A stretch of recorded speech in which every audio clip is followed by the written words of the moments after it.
blood pressure is rising by the minute. Nelson, please tell me who the next person was supposed to speak, and then they can go ahead and speak. Was it Rosalind?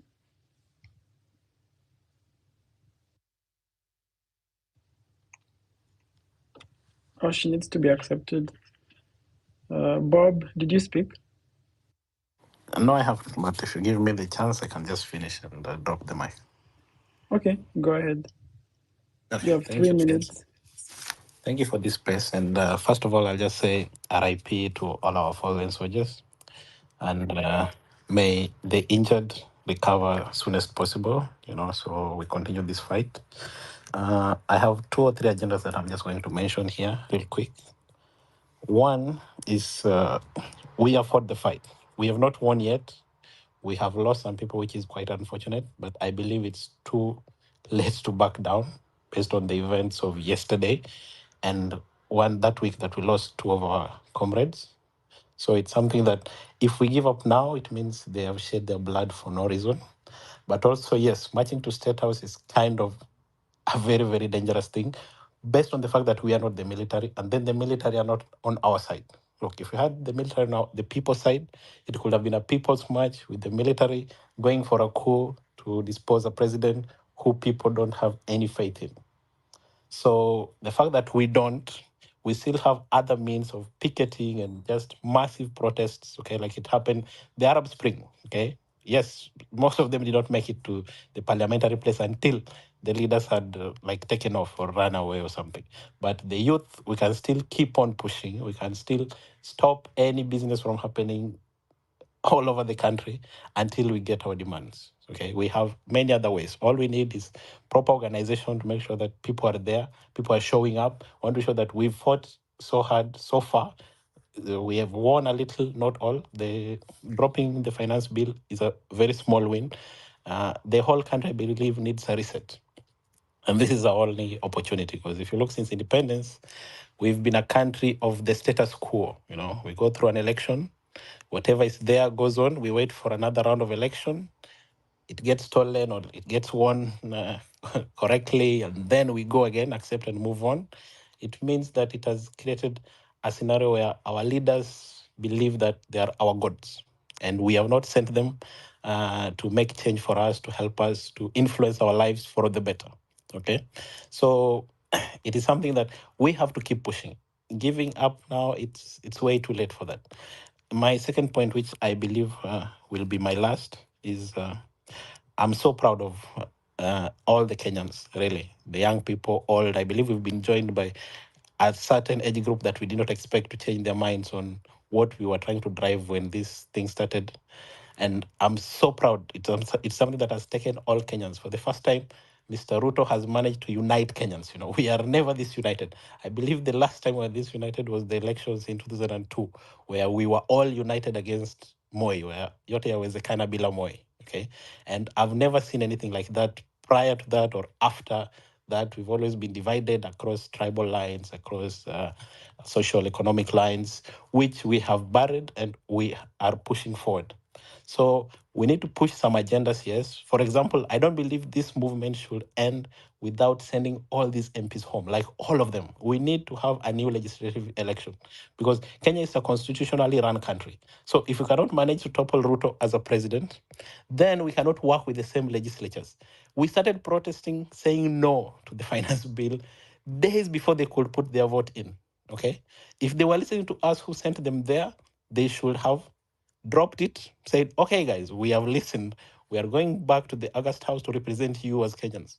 They went to the August House to represent the president, okay, which is something unacceptable. We cannot finish this movement, this war, these young people coming together, the lives we lost, the bloodshed in the state of Nairobi, with the same legislatures going forward. That will be a no-no. Like everybody who has lost their life in this will be ashamed of us. The world will be ashamed of us if we just keep saying, okay, we'll wait till 2027 to change them. We cannot recall them, yes, but we have to make some demands as young people that these guys have to go home, mostly the MPs. Okay, if we cannot topple the president based on the infrastructure that we have as the citizens. That's my 2 cents. And Viva Kenya. I'm so proud of you guys. Thank you all very much. Have a good night and stay safe. All the best. Asante sana, Bob. Next we can have Levix. Then after Levix we can have Roslyn Wanjiro, who's been waiting for some time. Then we can have Mokutobi, Bwana Fuji. And then after that, we can have, please note your order. Then we can have Bola Mutula. So just to repeat, we have Levix, then we have Roslyn, then we have Mukutubi, then we have Mbula, right? Just when every speaker drops, just immediately take over the mic. Thank you.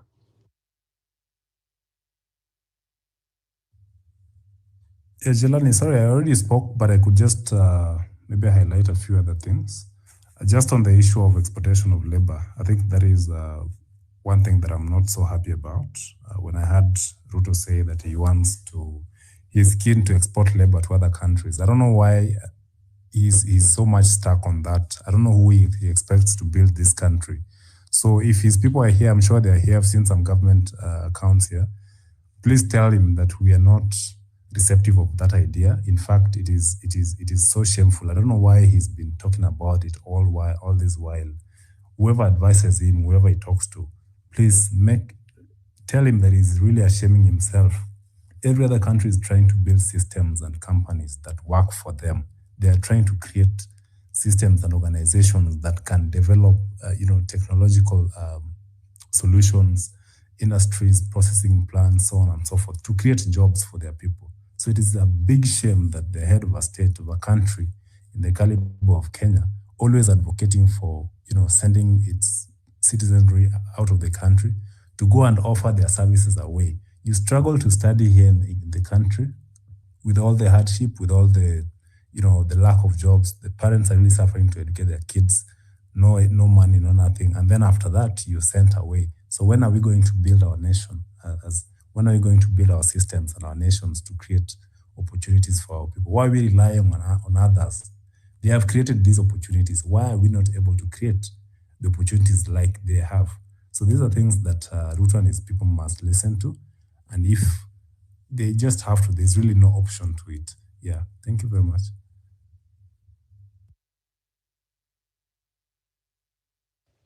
Next person. All right. Thank you so much for the opportunity to speak. I'll make my remarks brief as both an encouragement and a call to action at the same time. The first is that may we mourn with those who are grieving through this time, those who have lost loved ones, those who are injured, and also for our own collective grief, because unless we grieve, we will not have the mental clarity to proceed. Secondly, let's take advantage again of the internet as we've seen its power to prepare ourselves for the connected future of work. Where the education has been downplayed, then let's use it as a point of strength going forward. And my remarks may seem out of course, but this is an encouragement to take free courses where we can, scholarships online or paid programs. And this is to expose ourselves to the skills that the rest of the world is demanding, because we can make an impact as global citizens right here from home. I believe, even as the previous speakers have mentioned, that we have what it takes to build Kenya and make it as amazing as possible, both for ourselves and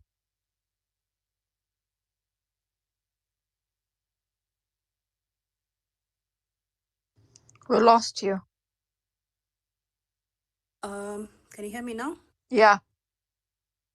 All right, thanks. So the third is that let's be as involved as possible with the Constitution and the bills. I'll encourage those who have not read the Constitution or any of the finance bills just to take some time to read on their own, to read with a fine-tooth comb, because unless we are like in tune with the facts, then it's very easy to be taken over by misinformation. So as we stand on our convictions, let's stand on facts. Let's stand on the projects that have succeeded, the projects that have failed, and with that accuracy, we'll be able to form our own convictions going forward. The fact is that for those who may have political aspirations going forward, I think the tune will not to make promises to people or to present manifestos, but to present results in terms of what you have done for people so that you can win trust. And finally, let's stand with each other. Let's keep supporting each other. Let's not be discouraged. Let's not be in fear. Let's know that what we have started is a movement that will go beyond us, and let's maintain the clarity of vision to keep this going forward for years to come. Thank you so much. Thank you, Rosalie. This is Rainy speaking here, or Kutobi if we go by that long username up there. And say this to you, my fellow treasonous criminals, yesterday or today, children and young people of Kenya. I want to say that we have more of our criminals as president, somebody whose back is full of empty promises, lies, tons of court cases, and there's literally nothing good that you can place that he stands for. If we look back since when we first heard his name, for those of us who were born late, and we heard of 1992, the first thing that we hear is a lot of illegal stuff that the guy had been involved since then to now, 2024, and there's nothing good that you can associate with the name. And I've had people saying he's either madman or he doesn't know how to count because we don't know where they got that number of 6 people that died yesterday when it was a complete massacre in some spaces. And we hope that the people perish to haunt, if ghosts exist, that is, but also we hope that as time goes by, when we'll be successful, we'll come back to this and actually make sure that these things that have happened do not just go that way. We can let them just go. And when you open the Kenyan Constitution, there's that part they say all sovereign power belongs to the people of Kenya and shall be exercised only in accordance to this Constitution. And the people may exercise their sovereign power either directly or through their democratically elected representatives. And I like that part where they say the people may exercise their power. And if we look right now, the democratically elected people are not doing their job. They're not doing it at all. And it's really sad that we are actually demanding for quality governance and accountability. These are not things that we need to negotiate for. They're things that are not only written within our constitution provided, it's not things that are just, they're not things that people have to beg for. They're things that we're entitled to. They're things that are enshrined in everything that we can say that we believe in as a nation. And it's just sad that we are asking for this, and we can look at either the mistakes that we've done collectively for those who have voted before, for those who have supported certain people before. I hope as we're planning on what comes next to actually put these things into consideration. Now, sometimes you look at the Kenyan wristband that most of us wear, and it just turns into something that is an anger trigger. Because for some moment you just remember that Kofia ya Ruto, or should I call it cup of corruption, it gives you such a rageful feeling. You get so mad knowing that people actually represent you within the country, outside, people are extremely You corrupt. need to wind up. Yeah. You need to wind up.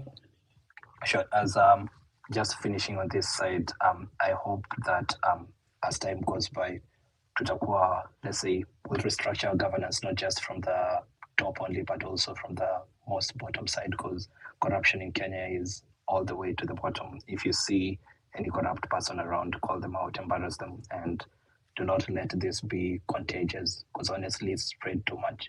We cannot just stop with one person. Let's use the spaces that we have where you work, to places to call out these corrupt people. Thank you. Okay, next. Okay. Good evening. Can you hear me?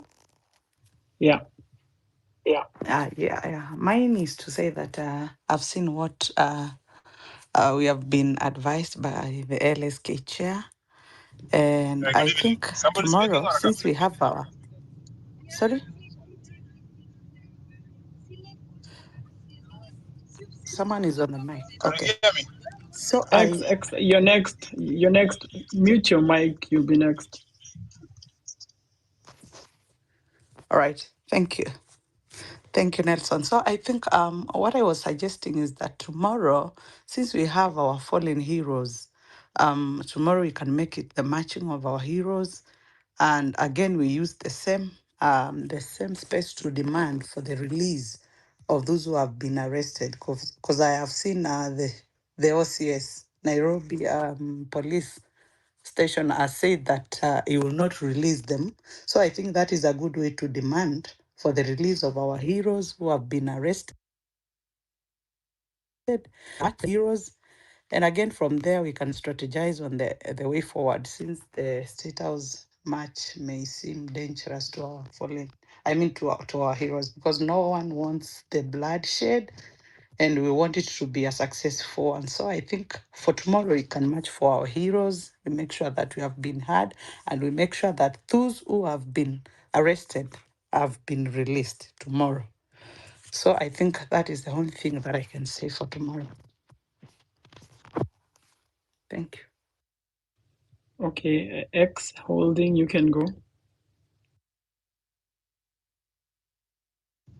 Yeah, good evening. Can you hear me? Yeah. Yeah, I didn't hear anything you were speaking, so I was wondering if it's my internet or something. Don't worry much, I'm on the road. I've been listening in from the previous space. Well, I did miss some part. I also reading the same tweets. I'd like to know, is a question. Please answer me after I'm done. What is the plan for tomorrow? Though, before you answer the question, the plan, I'd suggest that I'm on the road. I don't think it would be a wise idea to head to the State House. My suggestion, I don't know what the plan is. Remember that the question. However, when you come to dealing with Ruto, the Ruto must go. I was thinking of this other way. If legally, constitutionally, it's difficult to. I'm talking this having listened to other spaces earlier in the day. How about this though? Like we started yesterday, teaching some of the MPs lessons, maybe passed by recall or targeting them business and letting them know that we're bigger than them, or rather that we are their employers, in the sense that, because you see, the same MPs that had voted yes yesterday, 200 and something or 190 something yesterday, today were clapping behind Ruto for Ruto rejecting or not declining to not sign. You wonder if yesterday you are a yes person. No, listen, last week on Thursday, you are a yes person. Yesterday, you are a yes person. 12 or 18 hours later, suddenly you become, you're supporting a no after the president decided following, having seen what happened in the country. So these people, they're just remote controlled. So if we tell Ruto, we tell these MPs that if you're going to listen or rather take bribe from Ruto to go the way he wants, things that benefits himself and Charlene and the rest, then you're not one of us. So we tell the MPs that you have to work the way you want, not the way Ruto wants. Because you see, the thing they do, or the thing they've been doing, the other party, the way they come to talk to us arrogant on the TV, they've been sent to talk to us that way. So we need to teach them lesson. I did like what happened in Nyeri. Well, yes, it's a destruction of property. Yes, I know that's not a good thing in demonstration, but it's kind of telling them that we can come after you. That you're not bigger than us. So if perhaps if you get money from Ruto through corruption, then that money can equally restock your supermarket or whatever it is. Because there's no sense you're telling me if yesterday you've been a yes, two separate in a span of 4 days, yes, then under 12 hours suddenly you are clapping behind Ruto. You're laughing at us. Somebody's controlling you. Nothing else you're telling me. So we need to tell these MPs that way Ruto will know to stop giving these people money to come vote yes, or to laugh at us on TV. You see somebody when you turn on the TV, you see Kimani Ichungo or Kimani, the other Kimani, the one that looks gay or something. It's Kimani something on the TV. Just give up watching news. Just want to change to something. You get. So we need to tell Ruto that you need to tell this MP first. By telling this MP, you're telling Ruto that you MP, we voted you. Ruto did not vote you. You may be under Ruto's party, but then I did vote for you. So please stop listening to Ruto. That's one. By that you're telling Ruto that the people you think you have on your end, we did elect them to work for us, not for you. Yes, they have the role to work for you to an extent. We agree, but as we want. So that's my point. Let's deal with the MPs individually. If the clauses for calling them is fine. Answer my question before somebody can talk, okay? Yeah, anyway, I just want to say that it's very unfortunate what you're saying, that MPs are being paid to, vote yes. And right now we are seeing so many people on X recanting the march to State House. it's even sad that they're doing it because they've been given 5K. They've been paid to say that people should not go to. Okay, I know it's very risky and all this, but the point is they've been bribed, just like they bribed the MPs. It's very sad. And this is the impunity that we are talking about. Allow me to interrupt. Allow me to interrupt, please. Well, allow me to interrupt. Well, people may have been paid. I don't know about that one. I have no proof against that or for that. However, what I do know, they cannot pay enough of us to stop whoever one had prepared psychologically to go to the seat tomorrow, they will still go. Besides, a lot of people are asleep now. So if they stay with the idea of going to the State House tomorrow, I believe they're still going. So that will not change anything. Even if they pay 100,000 of us. The things I saw on the street yesterday, I don't know the exact number, but you have 5 million and above in Nairobi streets alone. So that should not worry us, any of us. They will not win that one. So my caution against that one is just that we be careful. I'm coming from Gong Road, and I've seen military tanks on the road, literally. So the best is we have to be careful with our march. We have to be organized. We have to pass a message. We have to pass a message in a way that is within the law. Don't worry about who has been paid. If they have been paid, they can say to join Itumbi. Nothing will happen. Yeah, anyway, I think your time is up. We can give it to someone else to speak. May I speak, please? Yes, Wanjiro. Thank you, Jelani, and Kimuzi for this space. My name is Wanjiro. I'm dialing in from Cape Town. I am a Gen Z parent, so I am, of course, an Gen X, I think. But I just want to just give a bit of context about who I am. I've been in South Africa for 30 years, and I left Kenya for exactly the same reasons that the youth is frustrated about today, because I was an activist during Moi's time, and we had big problems. The same story. It was, a very tone-deaf government that did not care about the youth. Our youth in the university was getting bribed, and we did try. We fought for the soul of Kenya, and so for me, I completely support what the youth are doing. And coincidentally, this is June. This is Youth Month in South Africa. And if we all know what happened in the history of South Africa and the Soweto uprising, it is the youth that actually changed the course of the story of South Africa. So that for me is the beginning of my introduction. I studied law in South Africa, and I want to tell you a bit about the structure of this government. The reason why we've got a constitution and we've got the institution that support our democracy, because we have a very good constitution. And I'll just mention the most important ones. It's the judiciary, the public protector's office, the auditor general, and the electoral commission. Now, considering how divided this country is, and you know the politics of this country, it is those institutions that create the checks and balances that enable this country to still be on its feet. Now, where I feel that Kenya has failed, especially, and I'm going to call out the judiciary as part of my peers, the judiciary has failed our country. It has failed to provide an oversight of the executive and the legislature. Now, I can see that obviously because clearly the law is a suggestion. Those pictures that we see of politicians flaunting their wealth, like mocking the public, showing off, it's a mockery to hungry, overtaxed people and talking down at people. And then graft cases are being withdrawn every single day under the president of this and under the leadership of this person that we elected as president. I refuse to refer to you as president because you have lost legitimacy.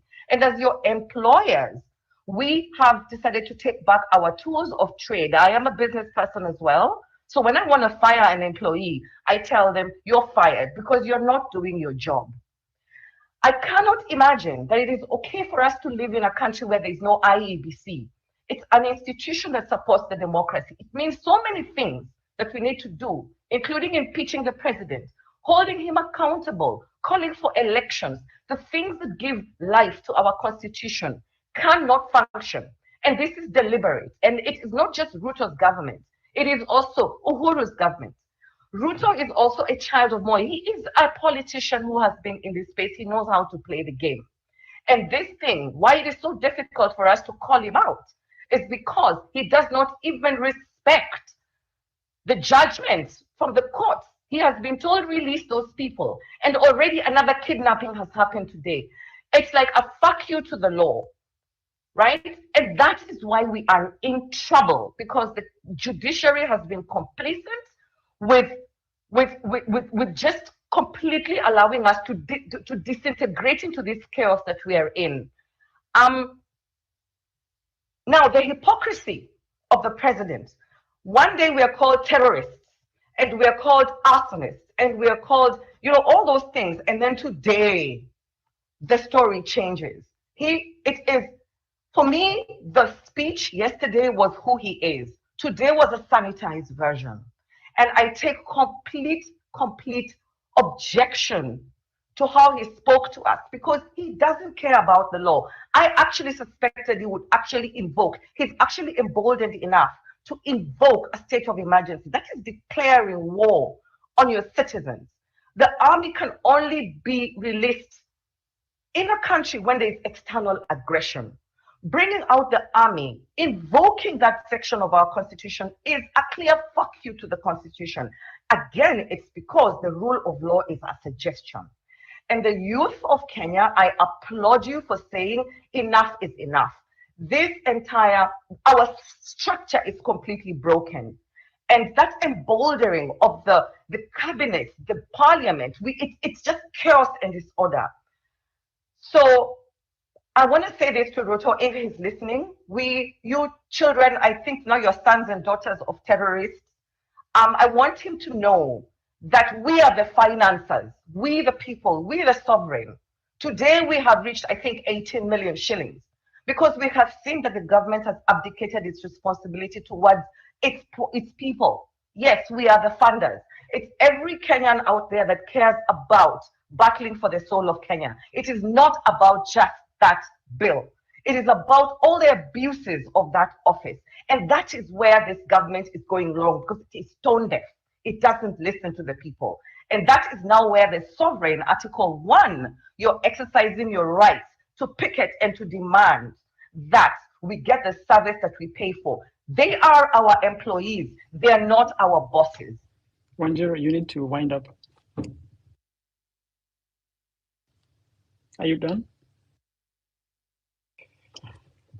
All right, who's next? Roslyn? Did you speak? Okay, Pit Master. Yeah, hi guys. I hope you can hear me loud and clear. Confirm you can hear me? Yes, go ahead.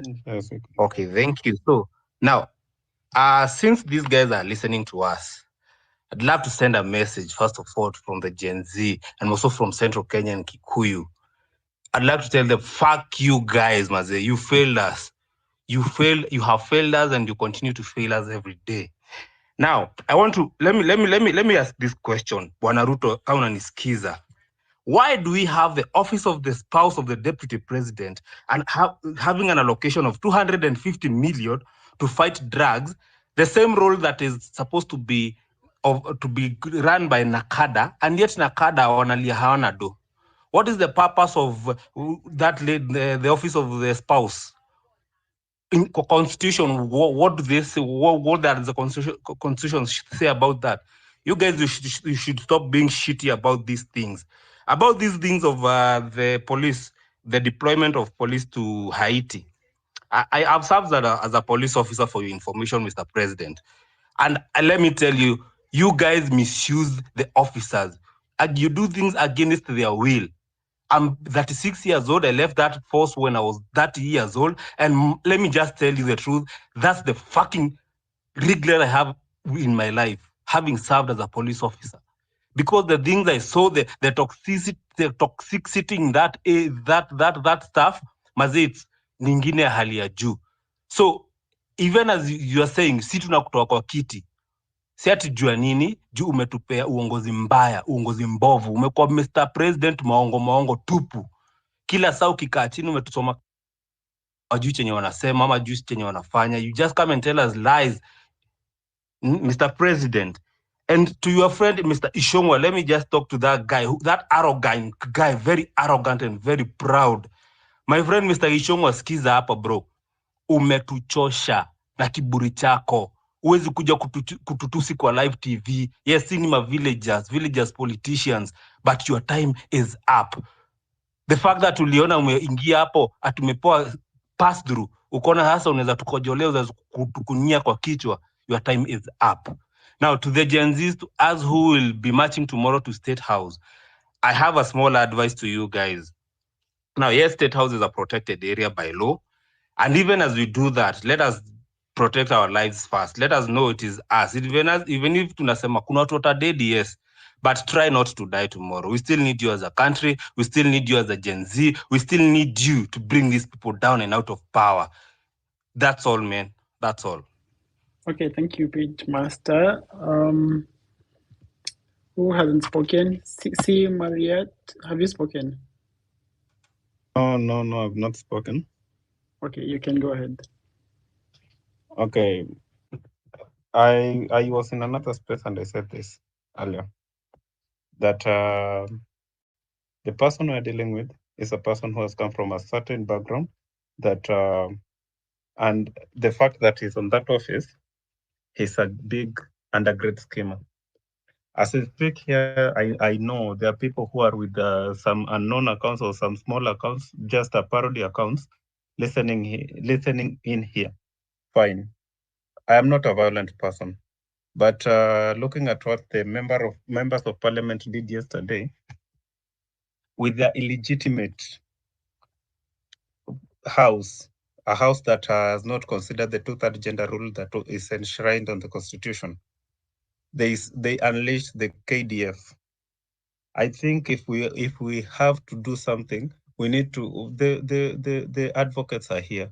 I thank you. In fact, the advocates, the doctors, and some police officers, I say thank you for what you've been doing during this process, during these demonstrations.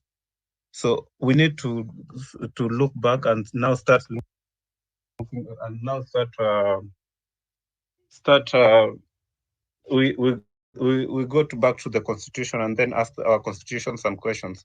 Is this house legitimate? Is this August House supposed to be running? The previous Chief Justice advised the president that the house was to be dissolved because it did not meet this rule. Why is it still not dissolved? So as you give us airtime, I think you can even ask the lawyers in the house if my questions are valid, if my reasoning is valid, because I'm 100% sure, given the atmosphere that is we have now, this is the right atmosphere to dissolve that house and have other people on that positions. Another thing, when the you president have a was minute talking, to wind up. yeah, You when have the a minute president to was wind up. talking, yeah, there are cues you cannot hide. Look at the actions of the people behind him. When they were being questioned, when the president was being questioned, look at how they behave. Look at Ichungwa. I can see him now because I have a screen I've been replaying. Those who are not sincere answers from the president or his people. Thank you.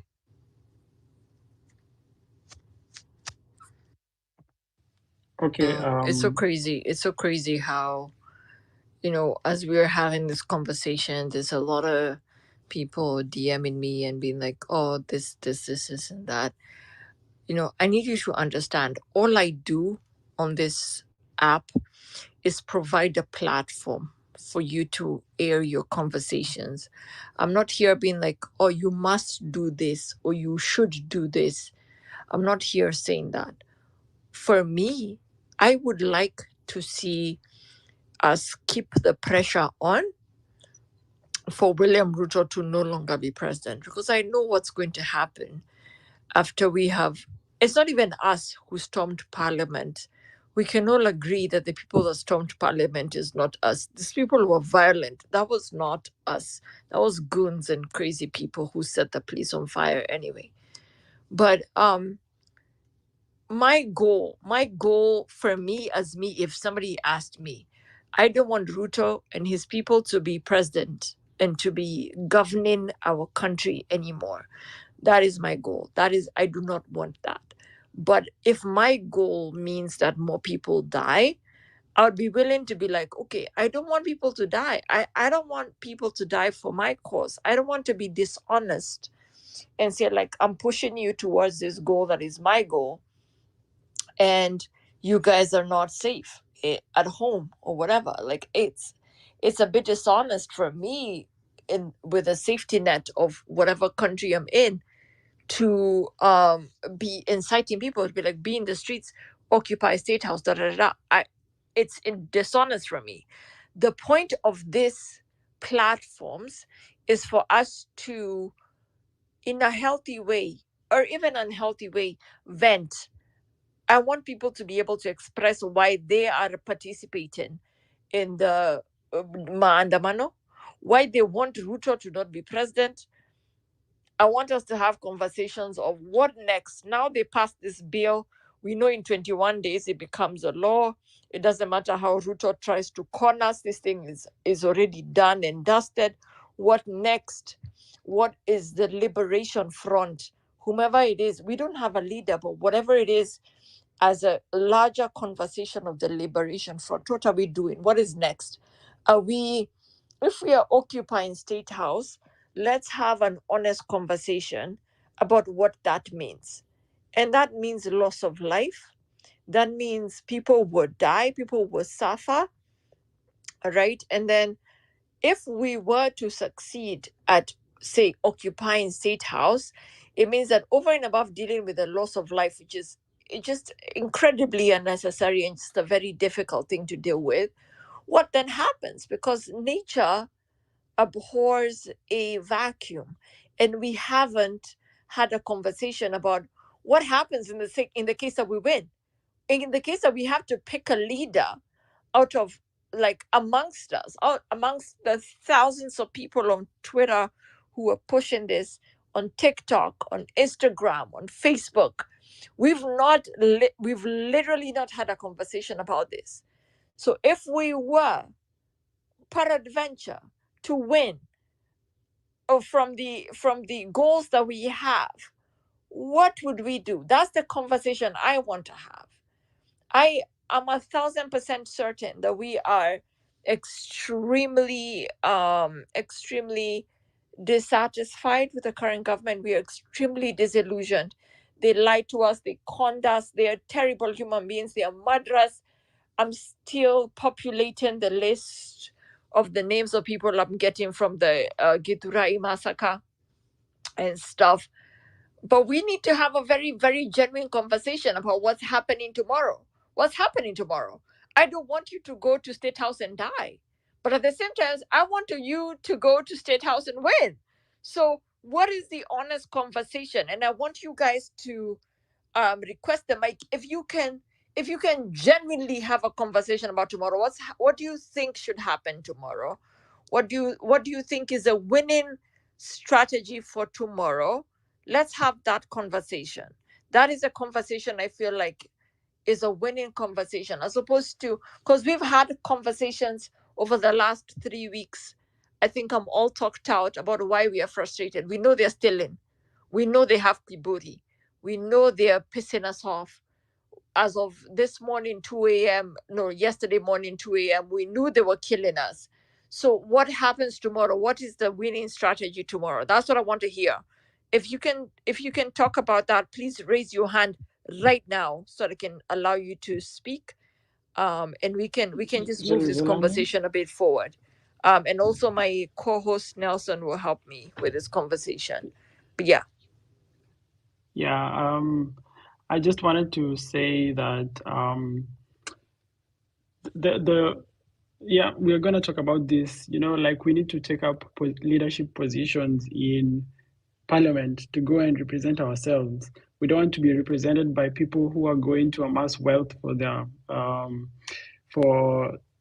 families. Like what we are seeing, we saw the MP of Juja, Alice Nganga, saying she has amassed enough wealth and she doesn't care about the position anymore. So this has to stop. And I think the most important thing that we need to do now is to prepare for being elected ourselves as leaders in 2027, or when we recall the MPs, we need to position ourselves to be the leaders that we want to see. We cannot just continue to, every day lament and abuse these leaders. We need to get them out of there and replace them with the ideal leaders that we want to see.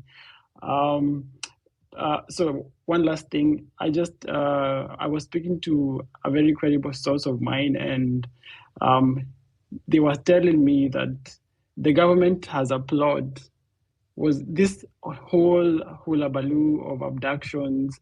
Some of these people that were abducted were actually, it's a way of grooming future leaders. And I don't know if I should think it's a good thing or a bad thing, because this is a ploy by NIS, and I know they're listening and they know it's true that they abducted people, and it wasn't really abductions. It's a way of introducing new leaders into the political space. And I hope, even if it's an NIS ploy, the people who are abducted, you know yourselves, when you go there, do not be like the people who we are complaining about, the young leaders, Kina Kimani Ichung'wa and Nyoro, Akina Governor Sakaja. We thought they're going to be great leaders, but they have disappointed us greatly. So please, if you go in there, do not disappoint us. Even if you know it's a government plot, go there and change things. Do not just shout on Twitter and then when you go there, you're bought by small money and you deceive the people. So please don't do this to Kenyans. Love your country. So Nelson, Jelani, if you may. Go ahead. So Jelani, you've asked about what can you do about tomorrow so that we avert the loss of lives. And from experience, Ruto is a strategist. And what he'll do is he's trying to play safe. What we saw today and what we saw yesterday, those are two different people. But today now he's trying to play safe by making sure that he has laid grounds for dialogue.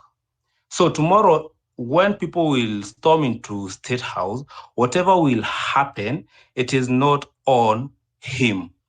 Because he did his part. He gave, he laid the ground. He gave us the opportunity, but we didn't listen. So it will be now the Constitution has played its part. So my thinking and my 2 cents, sincerely thinking, I think, yes, we can march up to State House gates, but people should not force their way into State House. But now that is very tricky, considering, like we've said, many guys are asleep. They are not into this space right now. Tomorrow they will wake up with the intention of going to State House, so they will want to storm into State House.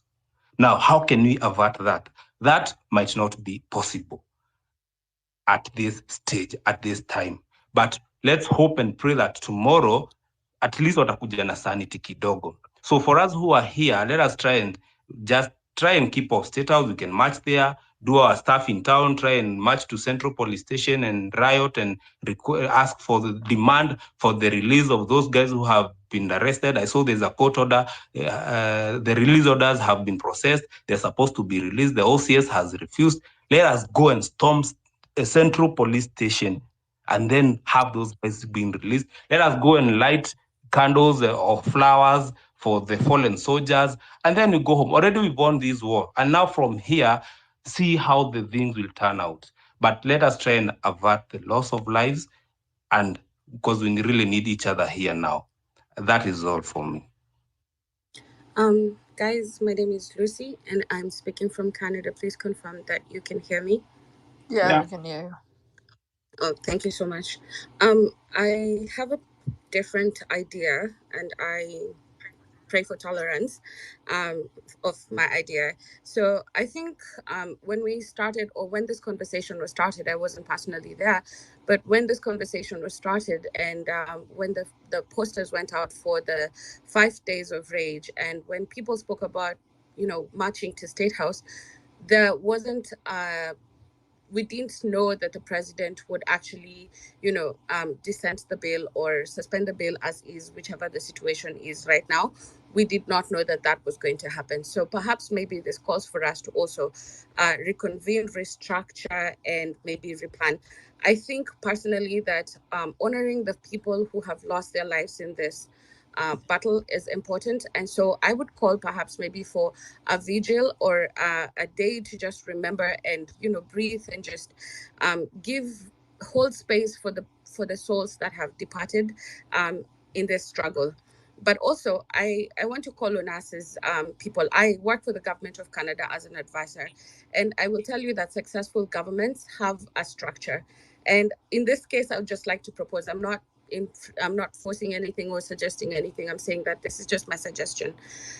We perhaps maybe need to find a way for this movement. Based on the conversation that I've had today, what I feel is that now there's sort of like a divide and conquer structure, which is like there's a bunch of youth or Gen Zers who are like confused now. They're like, so should we go? Should we not go? There are also other people who are, we should continue, we should continue. But I think my suggestion is let's reconvene and restructure and find people whose voices we can trust, and then give them a list of items that we must get represented, that we must have. Because at the end of the day, we cannot fight forever. We cannot demonstrate forever. So if we can find a list of things that are priority to every youth. I seen today there was a call that had about 100,000 youth or 100,000 people. If we can all have, everybody can come on this, we can have these forums for a long time, and everybody can air something that they feel needs to be represented, and then we can choose a bunch of people that can represent us in a conversation with the government to say these are the things that the current Gen Zers or every Gen Z is suggesting that needs to be amended and looked at. The thing that we can do is these people have to regularly report to, these forums, and they can come back and talk to us and tell us this is where we're facing a difficulty, but this is how we're dealing with it.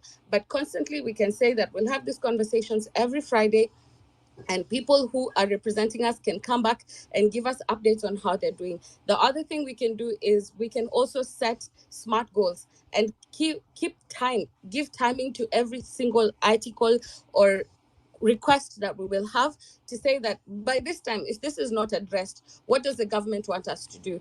By this time, if this is not addressed, what is it that we can do? What are the avenues that we can channel for ourselves to say this is being handled and in this timeline?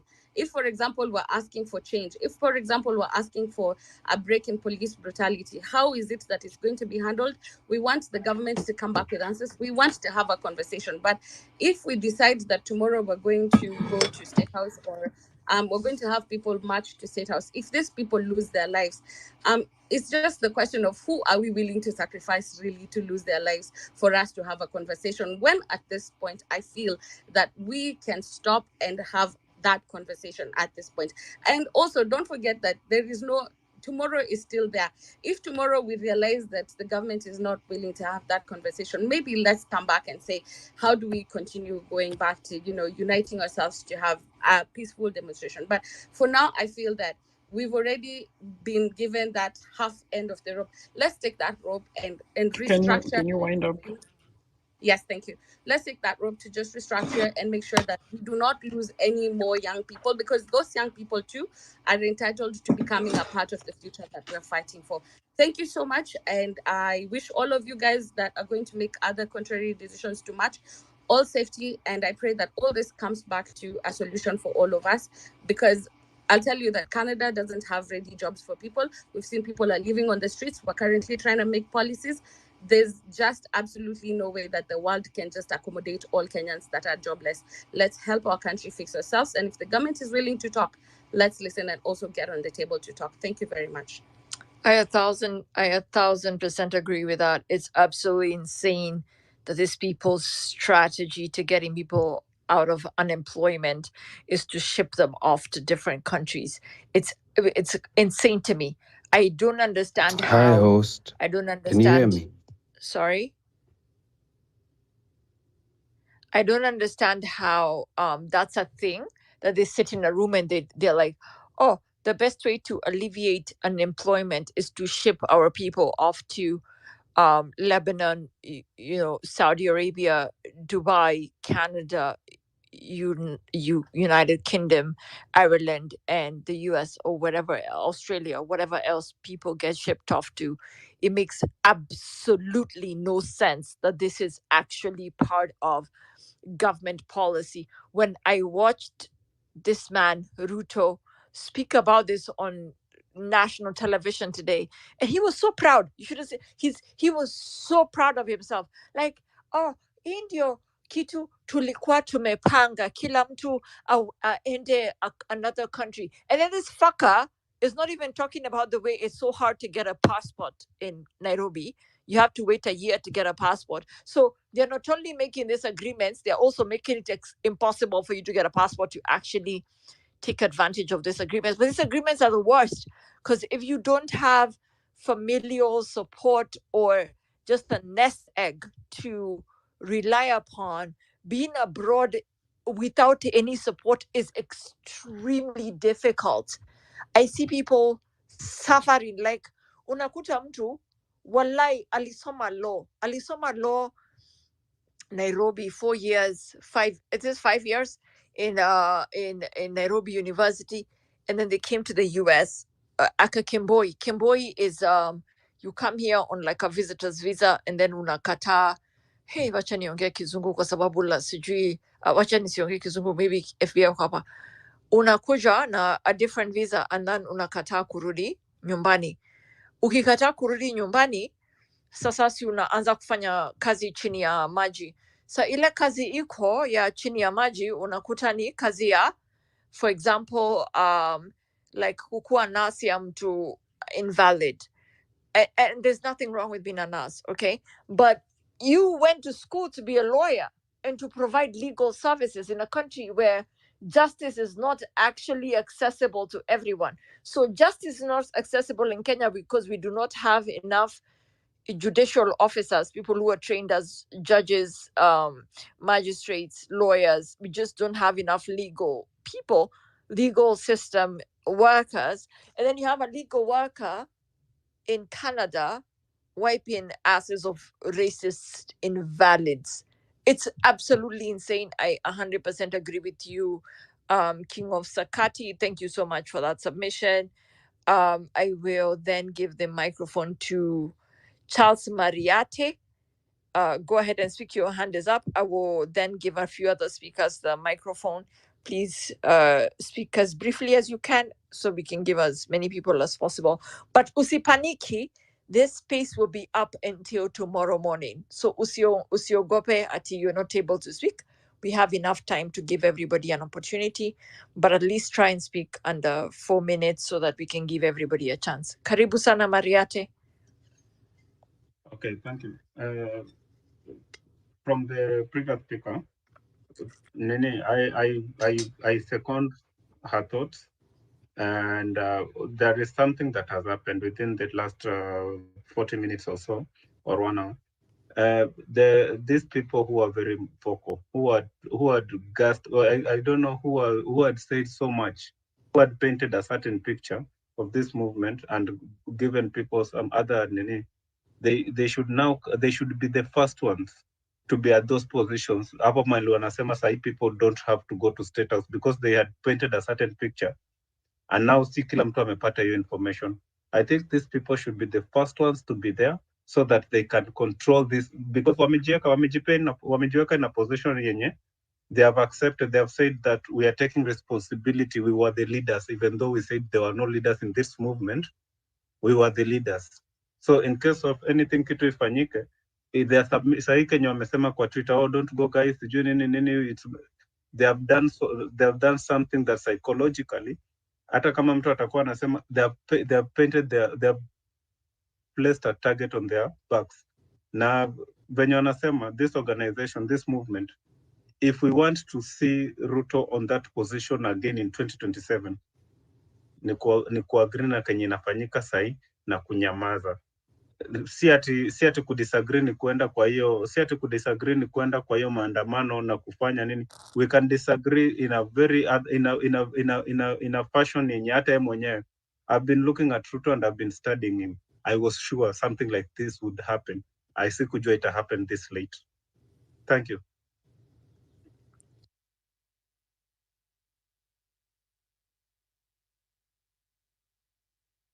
Oh, sorry. I was Asante Sana, Charles Mariati. Let's have Lamek going next.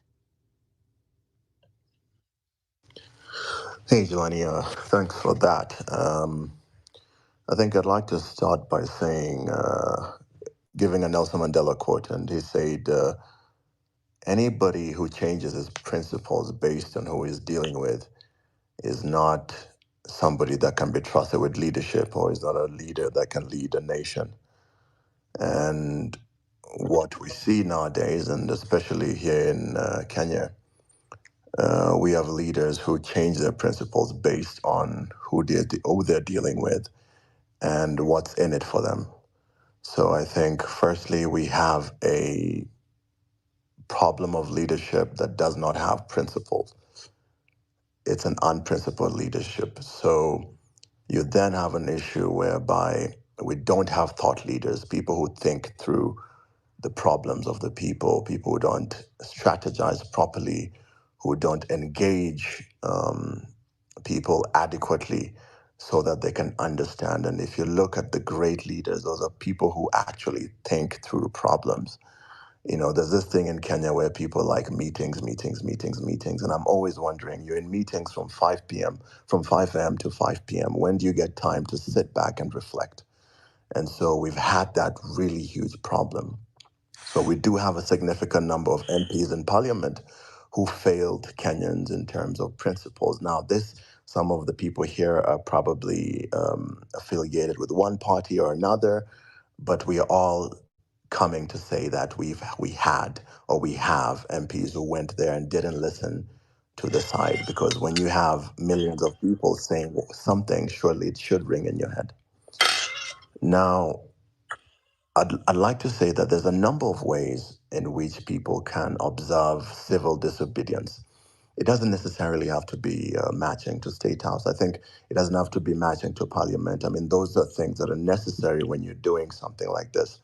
But we should also understand we are living in a different generation whereby we can cause, or people can cause a disruption or a change by doing certain simple things. For example, if 20 million Kenyans decided they're not using their Safaricom or their M-Pesa or their Airtel or their Zuku or whatever it is in a day for 24 hours, those organizations would probably lose millions or hundreds of millions of shillings. And that could be a way of doing it. We have many different ways of frustrating, or let me not say frustrating, we have different ways of making or assuring that people in leadership listen to us and we can utilize them. I'd like to encourage everybody who is out there that there's different ways that people can organize themselves and not have to be in the streets or not have to do this. Maybe today you're in the streets, tomorrow you're boycotting Maziwa, whatever brand you think is affiliated to what change you want to do.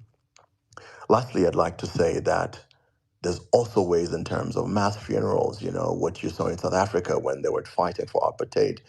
People were being shot down and they were having mass funerals, because I think it's very sad that in Africa, in African states particularly, people cannot simply just come out without dying.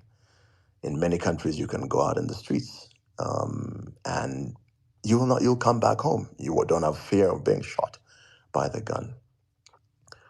Lastly, I'd like us to take just 10 seconds of silence for those people who actually died in the streets in different ways, you know, whether they were beaten or shot at. I think let's just take 10 seconds to respect that before I close up.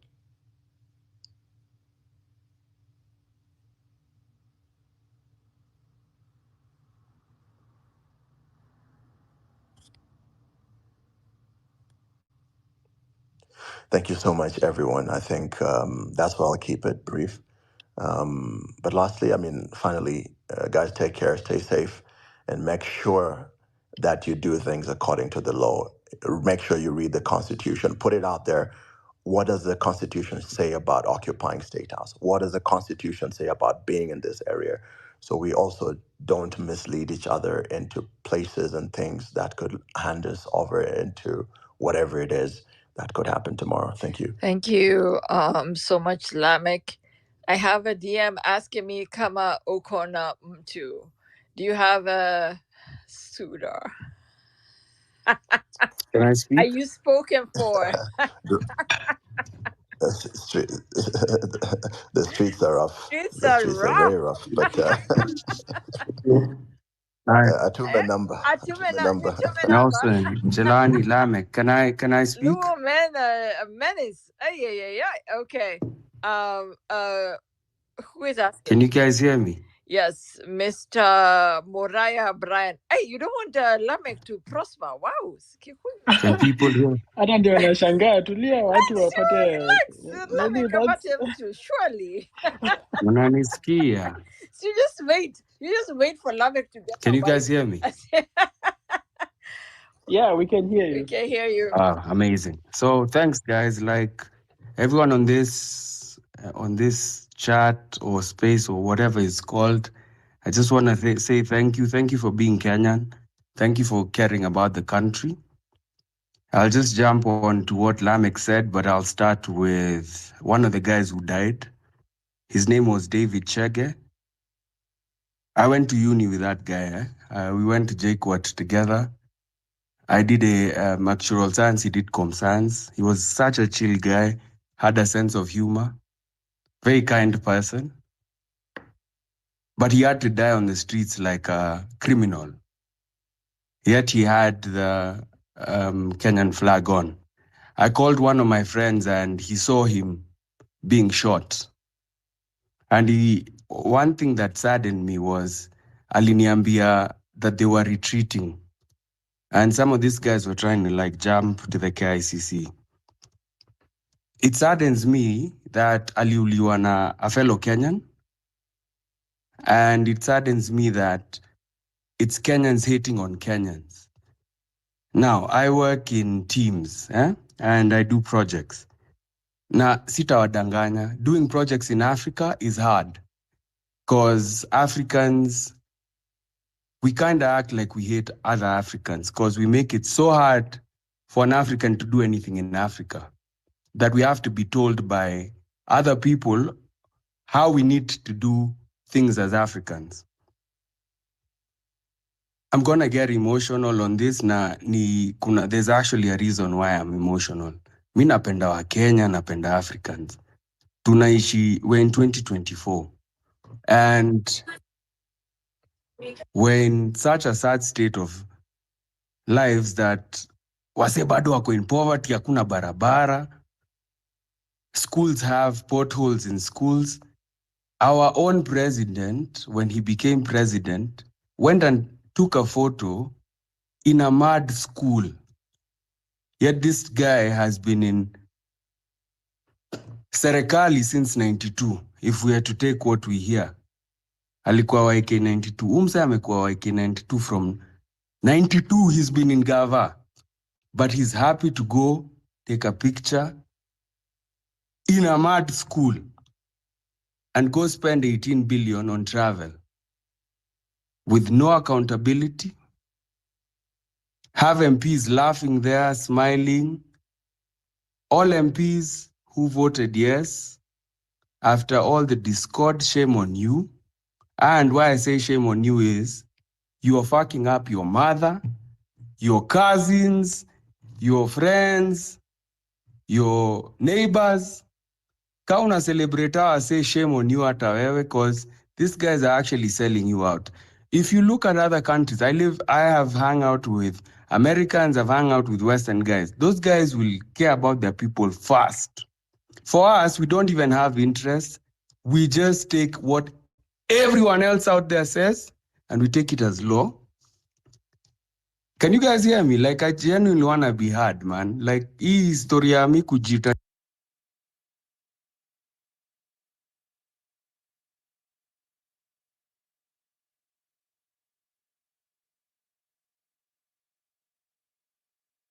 us.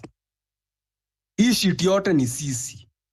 Ruto, shame on you. I am embarrassed that you're part of me.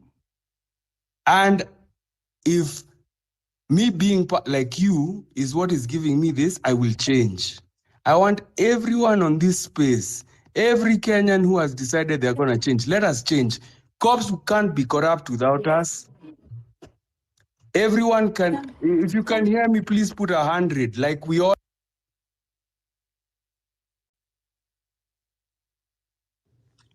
Bro, we can hear you. Try kunizima nisionge. Like they've been echoing me at like off. They even pushed me out of this Brian, shit. But David Brian, Chege did not die in vain. Brian. We cannot be in a global economy. Brian, we can hear you. Wait, who's trying to mute me, guys? Like I'm still trying to speak. Brian, can you hear like me? I'm angry, like, and I'm not even saying this at Naromba, anasema tu. Unanisikia? Lazima to change. Sisi wote na. Guys, please, like, I'm not supporting, or I'm not supportive of the government at all. Brian, and I'm not trying to like say any bad stuff. Brian, I'm just trying to Brian say that these guys are trying to do this. Brian Moriah, can you hear me? Who keeps on muting me? Brian Moriah, can you hear me? Brian Moriah. Can you guys hear me? Host. Brian Moriah, can you hear me? Brian Someone keeps anaongea, on. we nyamaza, Brian anaongea. Kuna mse anashinda akini mute maze. Cheki, anyway, mi nasema tu, respect to all the guys who died, you didn't die in vain. As Kenyans, the best resistance we can give is by just showing love for every other Kenyan. I say they're trying to show that they can't show us love. Let us go there with love. Let us go there with silence. Let us show that we're protesting peacefully. Be really good at your job. Kutoka leo, ka umekuwa ukilegea job, be the best at whatever the fuck you do.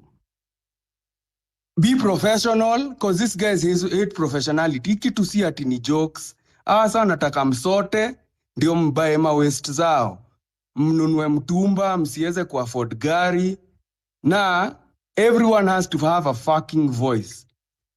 And this voice, start talking about manufacturing. If you're an engineer, if you're a computer guy, start talking about that shit. Hata kama wataki tuongea about it, lazima wajue si tumeacha kuwa mafala. They're not dealing with fools. God damn it. If there's a guy who I'm actually giving so much respect, you guys fucked up when you made us educated. God damn it. And we will make a change. Mtake msitake. And if we have to do it peacefully, we'll do it with grace. So much grace, ni aibu hata kukua wewe. Kama ni kazini ya Ruto, mwambie ache ufala. Kama ni uncle yako, mwambie ache ufala. Wakiuza fertilizer fake, ita affect familia yako. Wamsa na million acres Republic of Congo, ndio mfail agriculture huku. NS, misi wogopi. Na wengine hata ni mabeste wangu. And I'm not saying this at na uchungu ama nini. It's because you have to actually fucking start caring about Kenyans if Kenya is to go anywhere. We're not battling locally. We're now a global nation. And to combat globally, you actually have to start thinking about your country's interest. If we keep on thinking about this stupid shit we're dealing with now, kidnapping na nini 2024, na tunaenda kwa maprimary za matope, that you're going to compete with guys in nice schools, nyimkiwa kwa matope. Shame on you. Fucking shame on you. Mi sikuenda chuo ni kue popa. Hata kanda ishi tu kwa hao with my own family, I'm happy with that. But I want peace for every Kenyan. I want guys to go on holidays. I want everyone to be respectful. Fuck MPs who don't want that for any other Kenyan, and shame on you. To be a leader in Kenya, you have to love Kenyans. That's all we're saying. And you have to be ready to compete globally. Period. Kama mse hataki compete globally, let's register. Hata kama mta hustle IBC, we will show up at State House. Sadly, no one will die. We can do it peacefully because we have grace. Na nyinyi wenye mnafanya hivi mkifikiria tutawasamehea na mtachange, because we are bigger than you, bro. We are bigger than everyone who's being toxic. And one thing that I love about the Gen Z, please never accept toxic behavior. Fuck that shit. Kama watu wengine walikuwa ati wanahagati hapa sijui Stockholm syndrome, hizo happen sahi. Kenyans have grace. Kenyans are amazing people. Kenyans are people who mse tulitoa Barack Obama mpaka hata tunamtag tunamwambia juu ya stake anatuambia he cares. This is a nigga who tear gas children. Shame on you, Ruto. We will change you. Tumia hiyo energy kujenga Kenya. Si kutuua umbwa wewe. I'm sorry kani me offend mse yote, but Kenyans have to fucking love Kenya if we want a Kenya that surpasses ama yenye itatupeleka place yote. So if you are Kenyan, please fucking love Kenya first. Because that's what the Americans do. Na tutaweza kushindana nao kaa tupendi Kenya. Na I drop the mic, man. Thank you. And RIP Chege, you are a nice dude, bro. Asante sana, Brian. Brian Muraya, I thank you. I felt your pain. You are a good orator. Asante sana. Let's have, just for gender balance sake, let's have Jeanette Brenda going. And then after Jeanette Brenda, we shall have he has been waiting for some time. Sonko 254 can go next. And then after Sonko 254, we can have Professor Ocheng Odongo going next. Ocheng Odongo KE. So it will be Jeanette, then Sonko, then Ocheng. Let someone else start.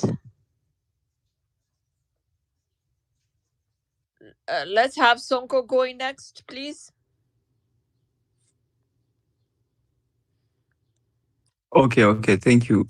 Thank you so much, Tim. And I appreciate you for being here for the whole day. Yeah, we've been on this space listening to the views of Kenyans.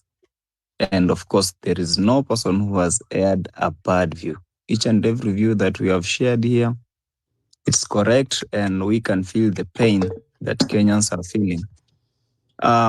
Yeah, on the other day, personally, I was on the street and I fought from around 8 a.m. to 4 p.m. Then after that, I had to walk all the way from town to Ruiru, around 18 kilometers, because there were no vehicles on the road. I walked all the way from town for around 4.5 hours. So I reached my destination at around 8:30 p.m. And of course, today is on a Thursday. I'm still trying to find out how I'm going to Nairobi again to bring the victory back home, because we people have been suffering. We have been suffering in this country. This is our own country, but we are living as slaves. And at some point, I think we need to look back to those days when Moi was the president and compare those days and today. There's no big difference. We are still back in those eras where people are being abducted, people are being forcibly taken, people are being evicted from their lands, and we're just here looking at the government doing what they are doing, yet we can't do anything. So this is our time. We need to wake up. We need to be on our feet to go fight for what is rightfully ours. Because as we speak, most of us don't have jobs. Personally, I finished my campus 2 years ago. Yeah, I've been in Nairobi, absolutely doing nothing, just waking up, going to the internet, then go back to sleep. The next day, the same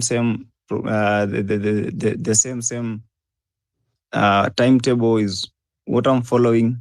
You wake up, go to the internet, then go back to your bed. So We need to wake up as a country and do away with this shit that the MPs are doing in the parliament. You can imagine an MP, this Nganga from Thika, she's flaunting with millions of money in cash. Yeah. Then whatever they are talking in the parliament, it doesn't even help us. Look at what Sud is doing. You go to the church today, you are giving out 20 million. Tomorrow you are giving out 5 million. The next day you are giving out around 2 million. So you wonder where they are getting this money. It is not that they are doing any other thing. It's only that they are in the government. Yeah. Look at what the budget that they are giving us for renovations, for their own entertainment. Yeah. And mark you, some of us here, we don't have money. Personally, as I speak, as I'm speaking right now, and if I'm lying, maybe I get died tonight. I have 14 bob in my M-Pesa. And that's exactly what I think I'm going to use tomorrow to go to the street, buy a mask, and fight for the freedom of our own country. So let us not be intimidated tomorrow. I've heard some people saying that we are going to the State House is a no-go zone area. Even the parliament is a no-go zone area. It is a protected area, and you were there the other day. So what's going to stop us to march all the way from CBD to the State House? We will go to the State House. It's not that we are going to fight anybody there.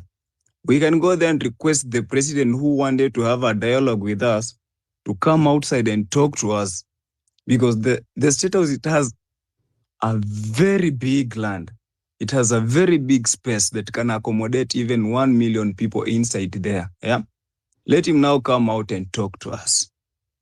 Let him tell us whatever he wanted to talk to us, because there is no way the president is planning to take a few of the influencers, go with them somewhere, maybe bribe them, have a conversation with them. Then us who are on the streets, you can look at my profile, you can look at my pinned post. I was tear gassed almost 3 times. I almost suffocated. Were it not for the medical officers, I would have gone today. So we are not going to allow that. We are already tired. There are no jobs. Yeah. And these people are out there laughing to us. Personally, I've tried so many members of parliament reaching to them to even give me a job. There is no person that responds. They only hang up your call.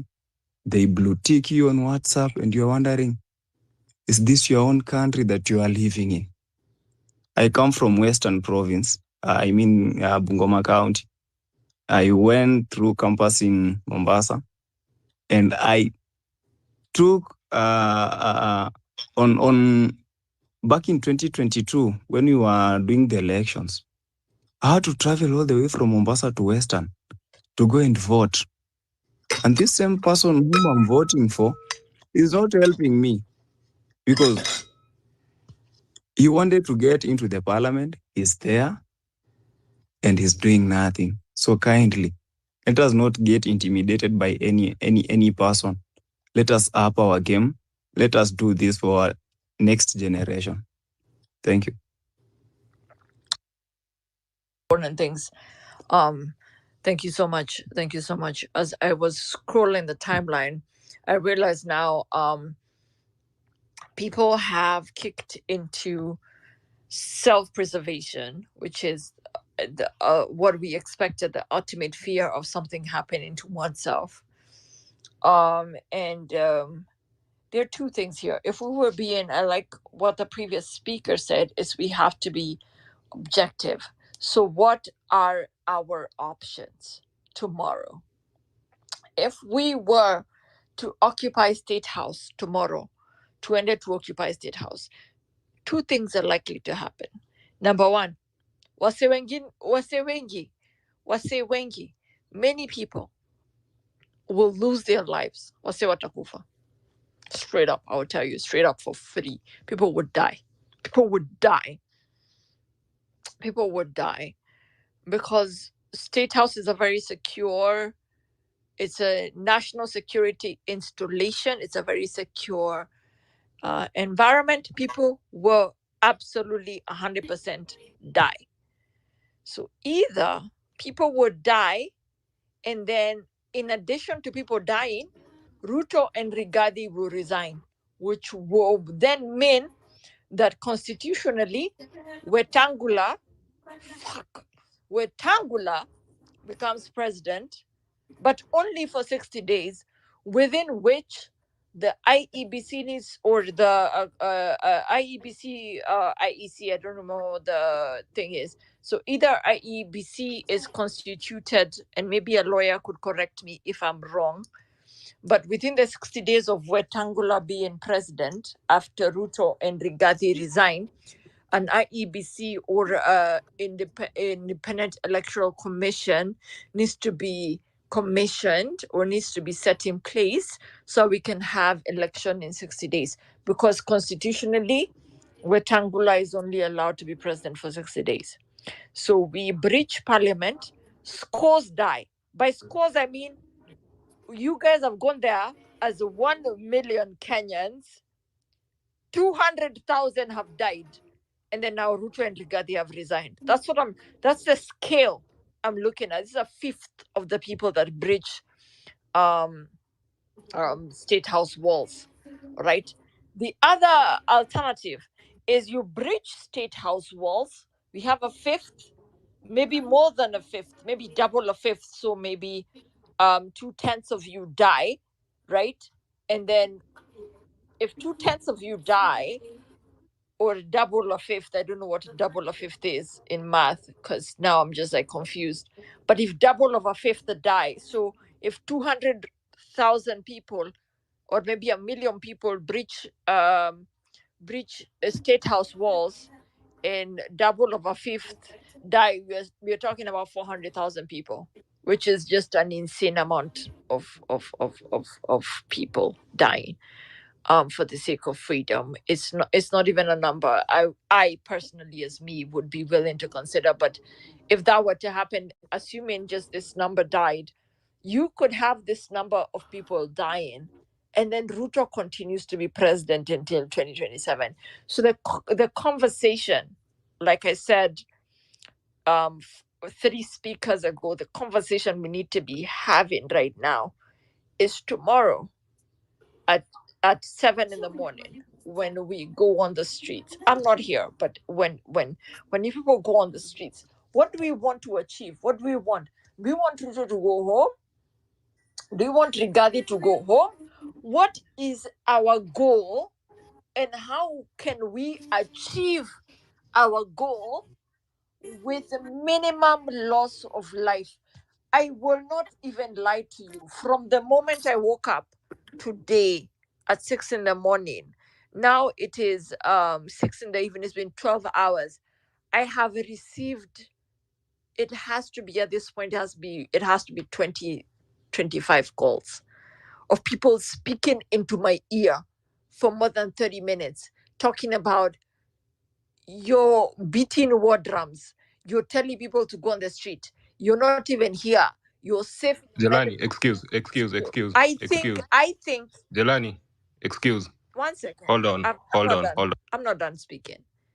I think that we need to have a conversation about what needs to happen tomorrow. My goal is for William Samoei Ruto to not be president, with a minimum loss to life. My goal was we impeach him. We impeach Rigathi. If we need to recall all the yes MPs to be able to impeach both Rigathi and Ruto at the same time, yes, we do that. If we can impeach them, if we can blackmail these MPs into impeaching them immediately, let's do that. Whatever it is that we can achieve with minimum cost to life, let's do that. I don't want people to die. I need that to be clear. Mi sitaki watu wakufe, but nataka Ruto and Rigathi waende home. So the solutions I want, okay, right now, the only people I'm allowing to speak is people who will give me solutions to how we can achieve tomorrow, occupying State House, getting what we want, which is Ruto going home with minimum loss to life. That's what I want. That's the answer I want right now. So if you can raise your hand and you have the answer to that, please tell me. Please tell me how we can achieve our goal with minimum people dying. That's what I want. I will allow Professor to go first. Professor, unmute yourself and speak. Professor, this is Ochieng Odongo KE. Go ahead. Hey, thank you so much, Jelani. My name is Ucheng Udongo. I live in Juba. I came here 2015, the same things that people are saying. But then you cannot have your cake and eat it. So for me, from where I say it, and without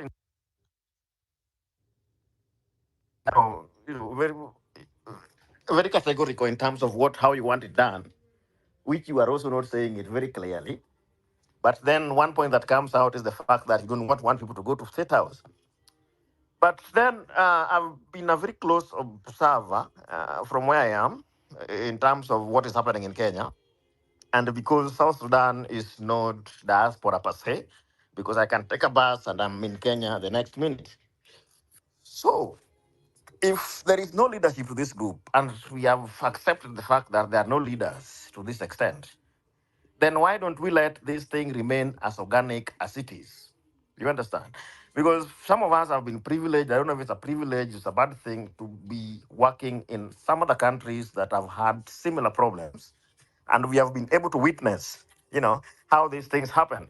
It is not, it is not romantic. It is not roses. And therefore, people have to make a decision. And these decisions, some of them are painful, some of them are not very nice, but then the decisions have to be made.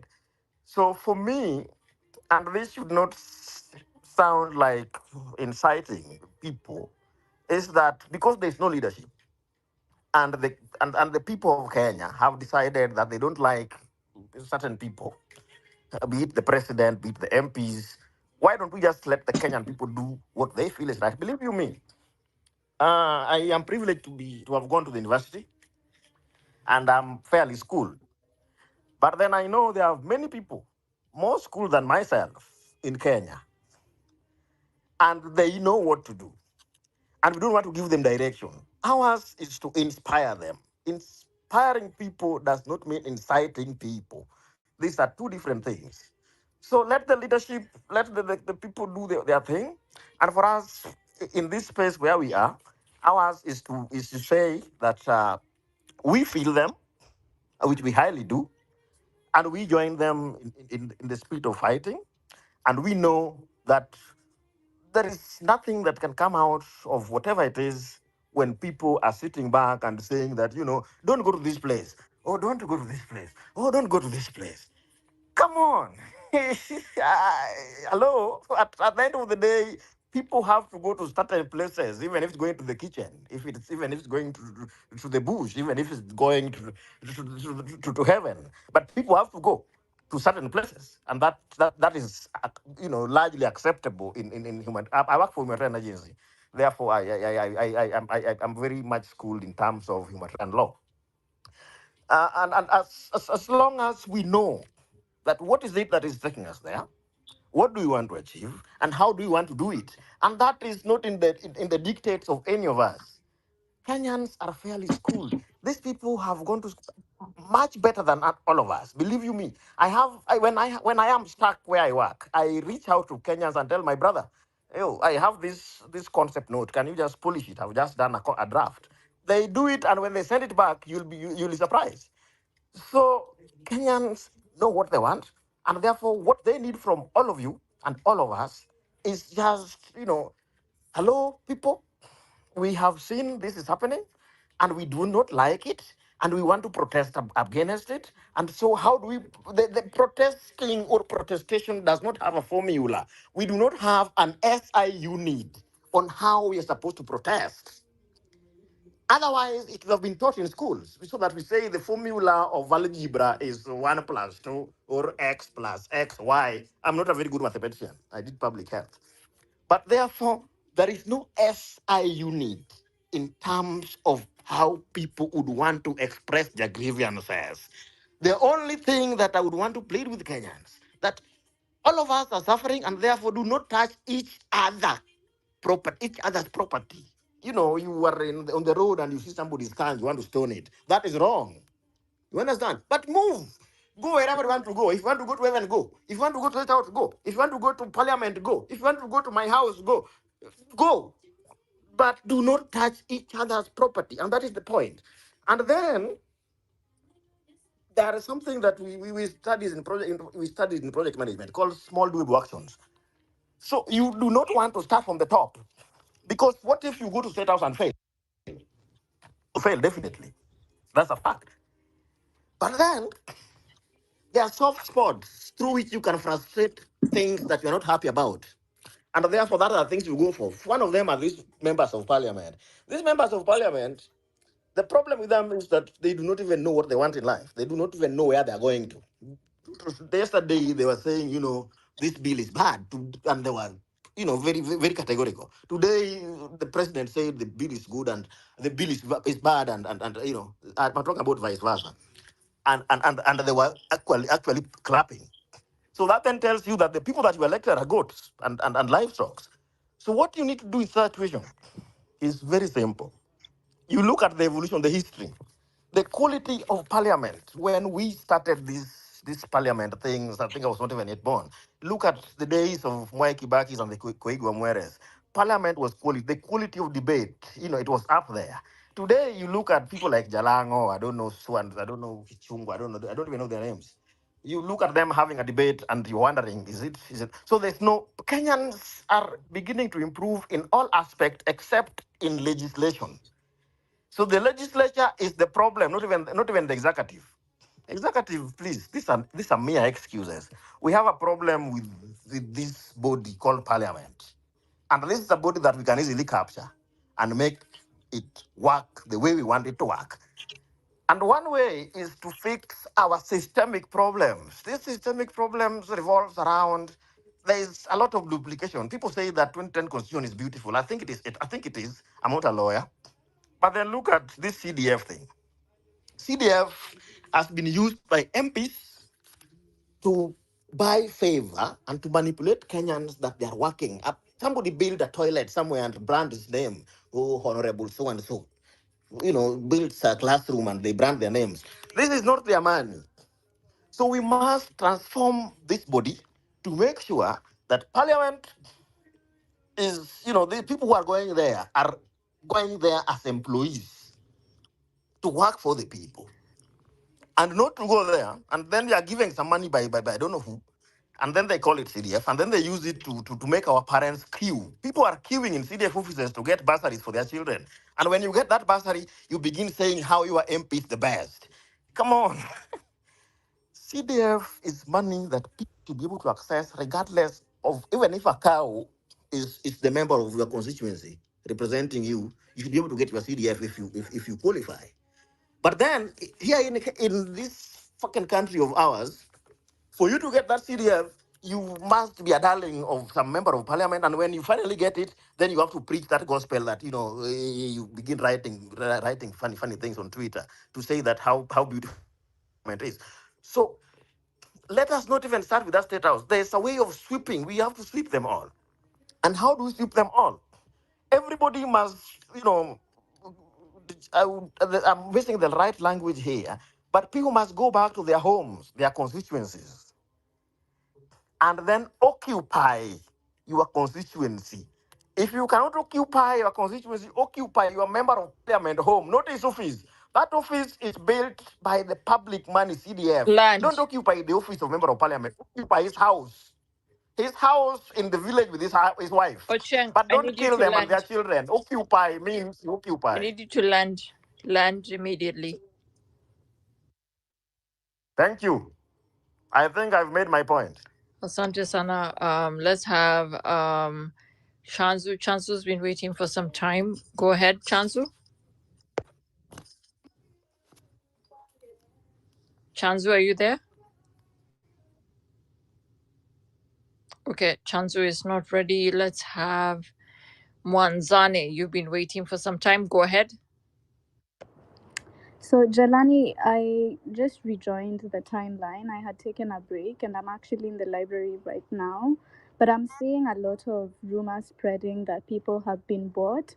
But I think actually people's accounts have been hacked because Kimuzi had posted just a few hours ago that he suspects people have been bought, and now his account is posting weird things.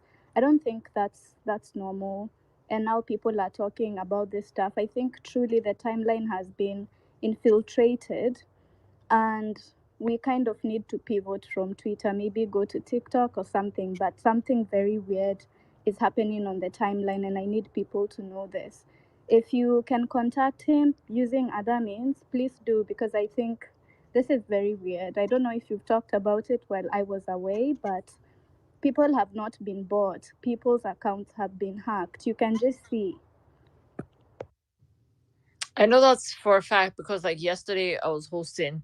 Is it yesterday? At this point, I don't even know what timeline I'm existing in because I'm awake all the time.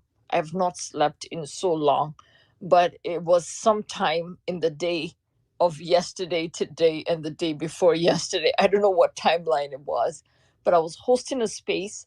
We'd grown to maybe 12,000 listeners, and then I couldn't hear anything, and then after I couldn't hear anything, I couldn't tweet, and I was logged out of my own fucking account.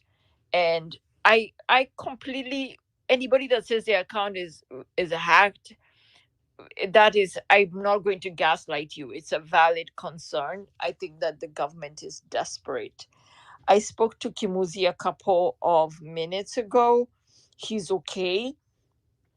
He's certainly taking a break from.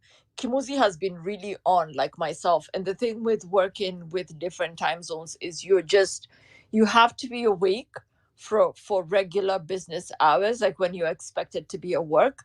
And then you have to be awake for Kenyan business hours when you're expected to be doing this whole activism thing. So I know Kimuzi is fine. But I will reach out to him again just to confirm, but I did speak to him a couple of minutes ago and he's okay. Thank you so much, Mwanzane, for that information.